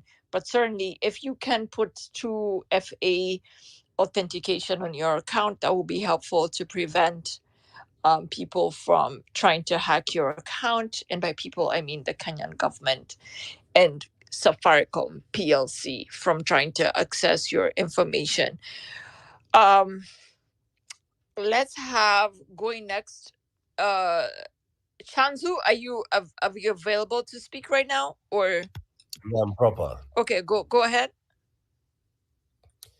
So, first of all, thank you. And I think it's about 2:12 a.m. Kenyan time. And citizens are up and awake for reasons best known to them. The reason they went to the streets can only be explained by the people who actually were in the streets. For those who participated in other ways, they know why they were in solidarity with their comrades on the streets as well. So everybody has their reason, and that's why the beauty about this whole movement, it's how decentralized it is. There is no single source of central authority where they can say we are shutting down. We're shutting down. And that's why maybe it's probably a little controversial.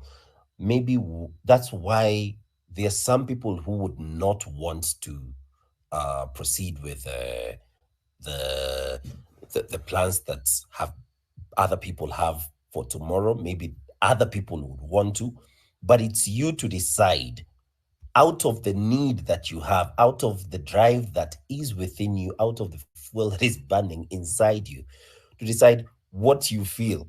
If you feel this government has driven you to the precipice and you have nothing else to lose, or rather, even if you would have some time that you can buy off by being alive, and it means nothing if at all things do not change. It is your choice to make. However, I like to open this segment with in a language that Kenya Kwanza proponents have perfected, and it's a religious tone. It's in a religious tone, and I would like to read from the book of Isaiah, chapter 10, verse 1 to 2. And it says, "Woe to those who make unjust laws, to those who issue oppressive decrees to deprive the poor of their rights and withhold justice from the oppressed of my people, making widows their prey and robbing the fatherless." I don't think there is any foreshadowing that has been more apt in the Bible about this nation than this verse right here. For a man who has infiltrated the church, corrupted the ministers, some of the people who are standing on the altars today have off and upped their cassocks. They are not even wearing any pastoral clothing anymore. I'd give an example. One Mark Karaoke, the leader of Deliverance Church, does not even wear a pastoral cassock anymore. He wears a kaunda suit to show his loyalty, to one William Ruto. And these are the people who have preached the gospel of Kenya Kwanza and not the gospel of the Lord Jesus Christ from the beginning. They have indoctrinated our parents and even the youth who are up and coming into believing the servitude to this regime is what the Lord has commanded them to do, which is contrary to what the Bible says. These are glory hunters. These are opportunists. These are not men of God. They serve their own needs, but not those of who they should serve. That is why they cannot read scriptures like the one that I've read to you. They will tell you that they serve a Lord of abundance who will provide for you even if the taxes come in, and you will not lack. But they will not tell you anything about the leaders who oppress those who are less fortunate. And that is why we rejected this bill, because it is not right. It does not need you to be a Christian. It does not need you to be a Muslim. It does not need you to be a Sikh. It does not need you even to be an atheist. Before you are that which you profess, you are human. And these draconian and punitive laws are inhumane. That is why we reject the finance bill. That is why we stand against every oppressive law that this parliament will hold. Everything that they think that they can impose on the people who elected them to represent them. Note that they are not your leaders, they are your representatives. That is the key. They are not your leaders. They do not have any right over your thinking. They do not have any right over your opinion. You're supposed to inform them, and they should represent that. And I'll tell you why personally I marched to the streets. The industry that I operate in is being knocked left, right, and center with unpredictable, punitive taxes that are meant to cripple that industry as a whole. I do not even know whether I have any security of on my job. And that is why even our company gave us full authority without even a necessity to take a leave day to march to the streets, because it's unlikely that we will even be left with a job if these laws come into power. And do not be fooled just because they they said that they conceded. Because I'll tell you, William Samoei Ruto is a liar. And I'll give you an analogy, and I want you to think about it. If you were served food which was poisoned, and you discovered that it was poisoned, and you forgive the person who served it to you, would you be comfortable taking a dish from them anytime after the fact? You might forgive them, but do not forget. Do not forget. And I want to tell you this. This is not a fight about only the finance bill. There are more draconian laws. There are more draconian laws that are going to be imposed upon us, and this is by the empowerment that the MPs have, and that is where your power comes in. Wherever you're from, you need to hold your leader accountable. You need to perform your civic duty. If you know, or if you followed up the results of the previous election, the margin was only 200,000. The people who did not vote, I think it's not even 10 times or 20 times. I think it's more than about 40 times that, which was about 8 million. And that changes everything. We might have won this battle, but the war is not yet done. The war does not really mean that we occupy parliament and we go in and eat their food. That is not the war. The war is on matters governance, on matters accountability, on matters that involved public goods, on matters that will ensure that every shilling spent is in the best interest of the common mwananchi. And the problem that we have, and I will tell you this as a person who voted for Kenya Kwanza. I was on the road during the Mandamano, and I was joking with my friend whose dad apparently is an MP. Luckily, he voted no. But I was joking with him and trying to put him on the spot. But he reminded me one thing. I did voiceovers for Kenya Kwanza, for UDA. And at that time, I really thought that these guys were it. So do not feel stupid that you may have voted for them or you are in support of the agenda that they sold to you. And I'll repeat something that I tweeted yesterday night. It is not the people who turned against the president. It is the president who turned against the people. So remember that.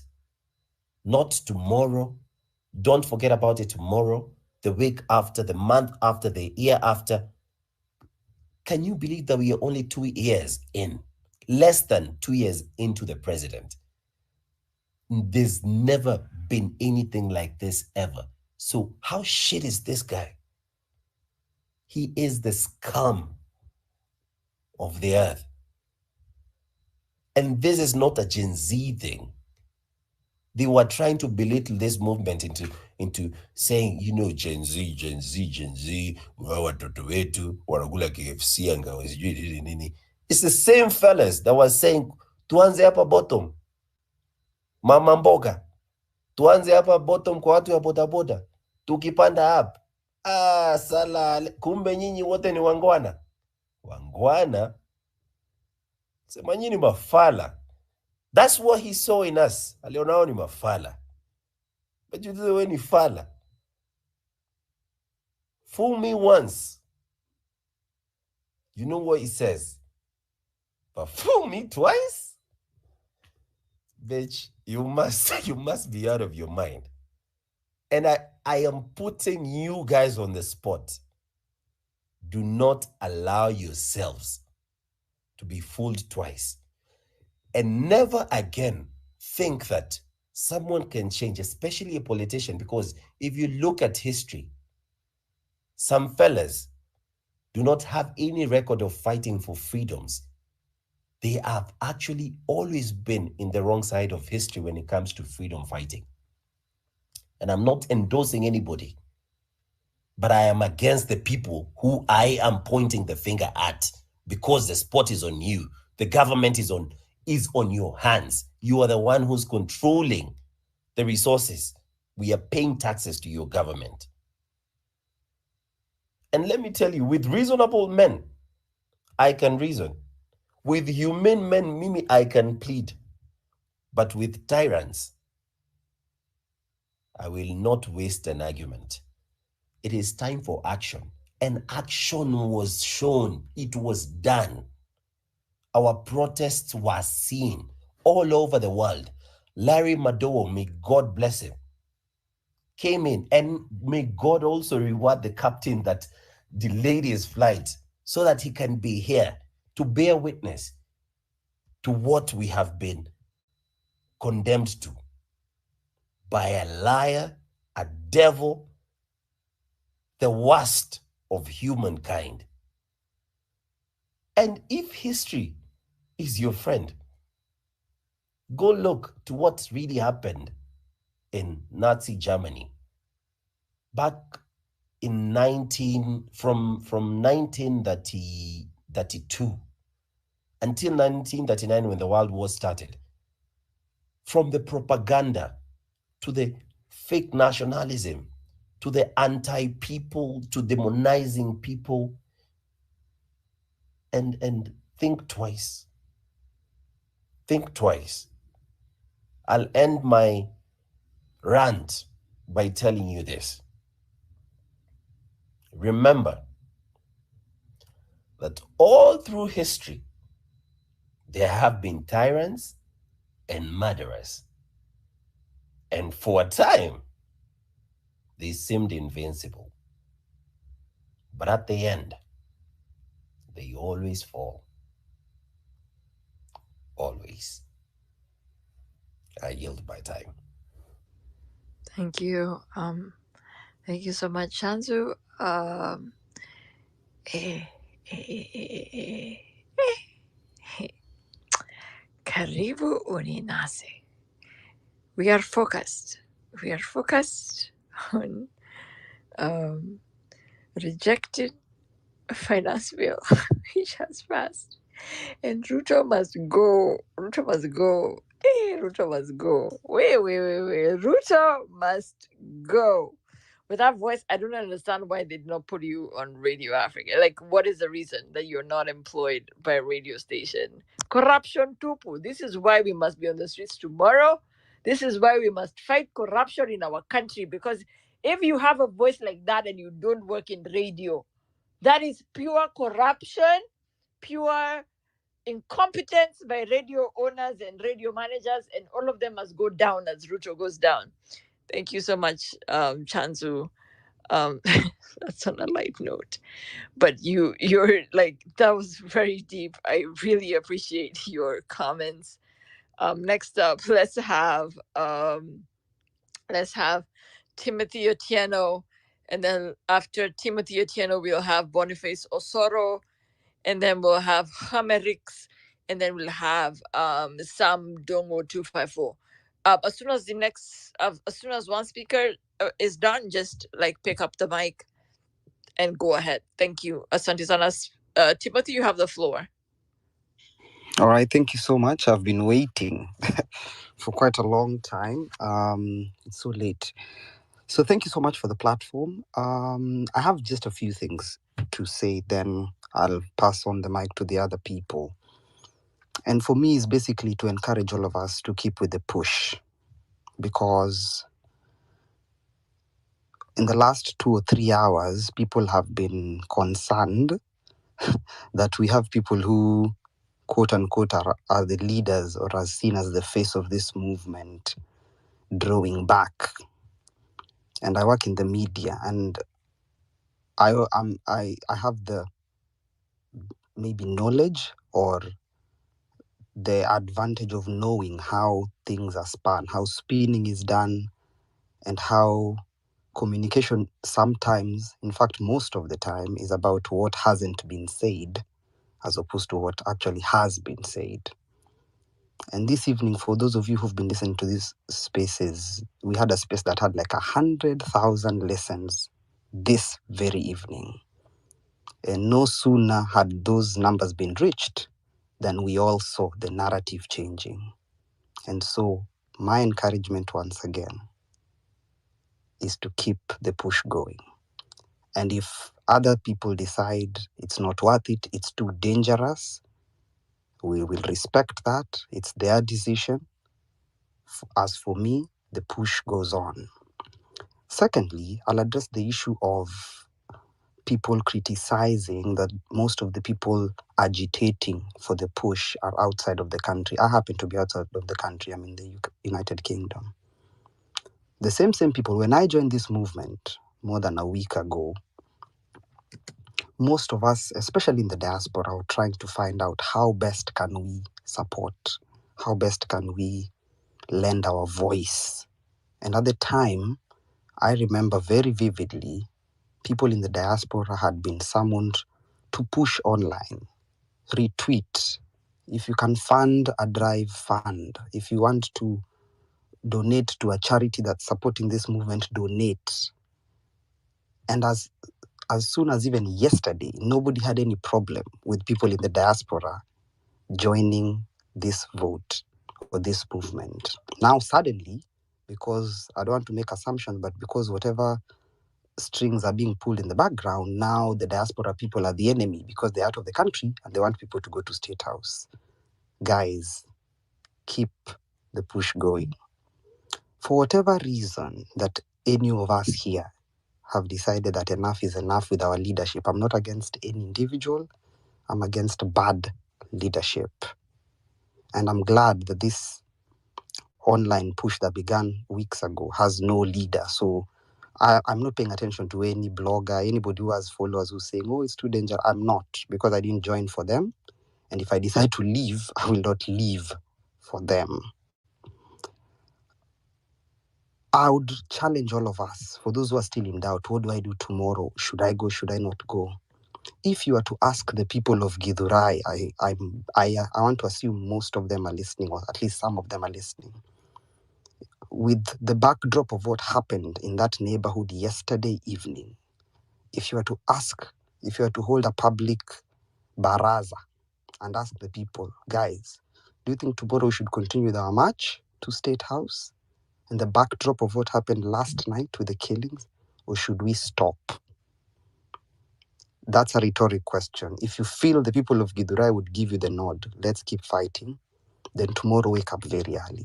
If you feel the people of Githurai are going to tell you no, go back home and sleep, then do that. The second last thing I want to remind us of, I love history. In July 2022, the people of Sri Lanka stormed the presidential palace and got rid of a person they felt was a tyrant. And I like somebody who spoke, a few speakers before me said, State House is a protected zone, and so was Parliament when it was stormed yesterday. The people of Sri Lanka did it successfully, and the tyrant went away. And there's so many other examples. That's just one of them. There's so many other examples of people storming presidential homes and stuff like that. But the idea is not really the storming. It's a symbolism of getting rid of bad leadership. The last thing I want to say, because I'm seeing my phone is blowing up here with texts, because some of the things people say are not, they don't want us to say it, but it's fine. I spoke to my parents on the day the vote was taking place, and it's one of the reasons, one of, not the only one, but one of the reasons why I'm so passionate about good leadership in my home country. I spoke to my mom on the day of the vote, and I had never heard her voice as dejected